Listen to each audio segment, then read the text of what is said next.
It's 6:30 p.m. and rush hour on all the major routes in and out of Bradford. Motorway cops PC Andy Barron and PC Lindsay Pickles are coming to the end of their shift. I'm starving now. Don't tell me you're going to get a Chinese. No, now. I'm not going to get a Chinese. But their takeaway is going to have to wait. I had an earpiece in on a local Bradford channel, and I could hear one of my colleagues mentioning a white Sprinter van that were making off from him. And at the same time I could hear this, a white Sprinter van came past me, and I can see blue lights from a police van. This van had been involved or had been seen leaving the scene of a burglary. So that's the only information that we had at that time.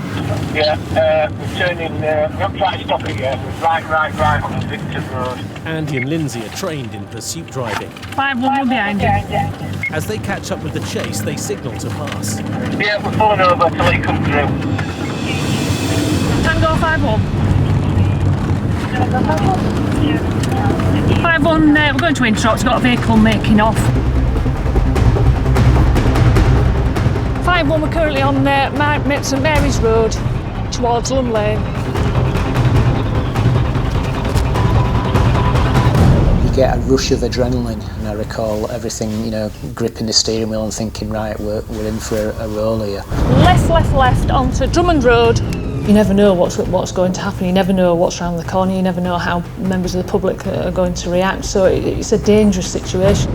After chasing the van for 2 miles towards Bradford city centre, Andy spots a chance to try and identify the driver and gets alongside the speeding van. Yeah, we've got an Asian male driver, careful.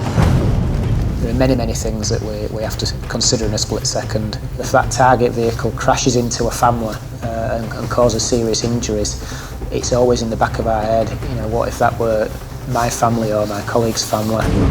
Left onto White's View. Andy and Lindsay called for backup. Where are you going towards? Right, we're currently on Walker Drive, going back towards general direction of Thornton Road. Lindsay's directions are crucial for the other units making their way to the chase. Speed is now 50 miles per hour.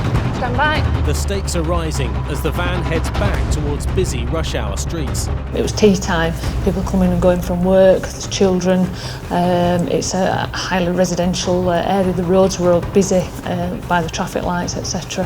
So it's always something that we have to put first and foremost. So it's a Mercedes Sprinter. We're right, Wetley Lane again. But before they can bring the van to a halt, the game plan suddenly changes. Don't do that, no, don't do that. Where's it got? Oh. We're going to be aborted at this rate. What a silly thing to do. We will abort any pursuit if the risks that they're taking far outweigh the reasons that we need to stop them. It's just not worth ending up with a fatality. Ahead, another police car arrives and blocks the road, but the van driver is so desperate to get away, he's prepared to do anything. Oh, it's on footpath. We were concerned at that point, very concerned. Very fortunately, the van didn't hit anybody. It's always one of those things that is frustrating if we do lose them after a pursuit, but if it has to be aborted, it has to be aborted. We're now back onto Wetley Lane. We've got one front seat passenger that's on the phone and a driver. It's going to be a decamp, is this in a minute, I reckon. I don't think they're going to keep going for long. But then the van driver makes his first big mistake. We've gone left onto Glenholme Road and then left again. Oh, it's collided with a small wall, but it's continuing. It's going to decamp, it's lost its back wheel. It's lost its rear near side wheel. That's the riskiest point of losing somebody. As soon as they leave the vehicle and start running, that's when you may lose them. He's losing control as he's going round corners because he hasn't got the stability at the back end. As the damaged van speeds down a residential street, an unmarked car joins the chase. I'm going to... We're Ashwell Road now, Ashwell Road. The van is going round in circles, and Andy gambles on taking a back road to try and cut it off. Careful. They're head-to-head with the van, but the driver spots a way out. Careful, Andy. There was a gap in the parked cars that presented itself to this driver. Let him get through. Oh, nail it. He's going to kill something, is this idiot? Getting the 2.5-ton police car turned in the tight city back streets leaves Andy and Lindsay playing catch-up. Within your location update, we're now Walker Drive. Steep camps. Finally, a city centre patrol car has forced the driver to stop. On your feet, mate. On your feet. Nice and steady. Nice and steady, lad. On 3, 1, 2, 3. I'm gonna put you in the span, all right? 2 men are pulled from the van. Get up now. Yeah, you're under arrest for failing to stop for police, dangerous driving. I caution that you don't have to say anything. May I am your defence if you don't mention, when questioned, something which you later rely on in court. Have you anything on you at all that you shouldn't have? No, mate. Any weapons, anything sharp that could harm us? Nothing like that. Right. PC Mark Claxton finally brought the van to a halt. They seemed a very desperate man to get away for some reason. If you look here, rubber gloves on the floor. When that's usually an indication that a vehicle's stolen. Damage to that's not gonna, but we'll see if we can get into the rear of the van and get out. Oh, wow. There you go. Okay. That'll be the smell. It is a mobile cannabis factory. That'll be the reason that they've gone to try and get away, and why he's had rubber gloves on in front. Lindsay and Andy, who've decided to stop this vehicle, and it's been brought to their attention, have just done an absolutely excellent job.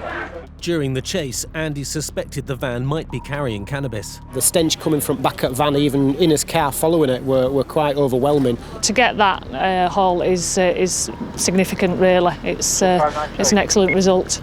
Take that amount of cannabis off the street. And it's taking 2 major drug dealers off at road. So yeah, we could do with identifying them as quickly as possible and finding out where they've been grown and see if there's any more and confiscating all the equipment. Now, Andy and Lindsay must try and piece together whether the cannabis was being moved from a safe house or if it was stolen. When you find something like that in the back of a van, it's not the end of the inquiry, it's just the beginning.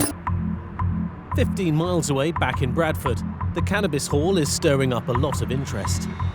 Andy wants it off the streets as soon as possible. We've got a big crowd in the middle of Girlington, so we need the cannabis in the van moving as soon as possible. You say it's full of cannabis. How full of cannabis is it? It's a Mercedes Sprinter long wheelbase, and the back of it is full of cannabis. So that's the sort of volume we're talking about. It's basically a cannabis factory on wheels and moving somewhere else. I would suggest it needs to go to Stony Wood and be photographed when it arrives. The cops now have information that earlier on the van was seen leaving a house only a few miles away. Seen being loaded up. Member of the public's running into us saying there's someone suspicious about it. It looks like they're taking a grow either to another house moving it, or they're going to clean it up and sell it. Now the cops have a van loaded with cannabis and an address to raid. They race round to see what else they might find. There still could be more cannabis back at the house and possibly other people at the house. But they may be too late. The house is deserted. Officers find what's left of a 4-storey cannabis farm. Sergeant Adam Crisp is supervising the house search. When we've got to the address, we've realised that somebody's forced entry to the ground floor and then they've stolen cannabis. You can see the trail of cannabis leading to the exit of the door. The cops are sure that the plants in the van originally came from the house. They could have been the people that have set up this is cannabis factory, or they could have been tipped off that the police are coming, or it could be a rival drug dealers' cannabis factory that they are trying to rip off. A mile away, back at the van, Lindsay gets an update from Sergeant Adam Crisp. What they're saying is they need to, because obviously they've got the cannabis plants at the house and they've got these, they want to take a sample so that they can say that they're the same one. The cannabis seizure will lead to a major investigation. But for now, Andy and Lindsay's work is done. Has anyone checked tyres in this van? It's got a near side flat, I think. It's possibly under limit. It's certainly underinflated. Come on, we're on. Food. Andy and Lindsay can finally take a break. That was a nice little job, wasn't it?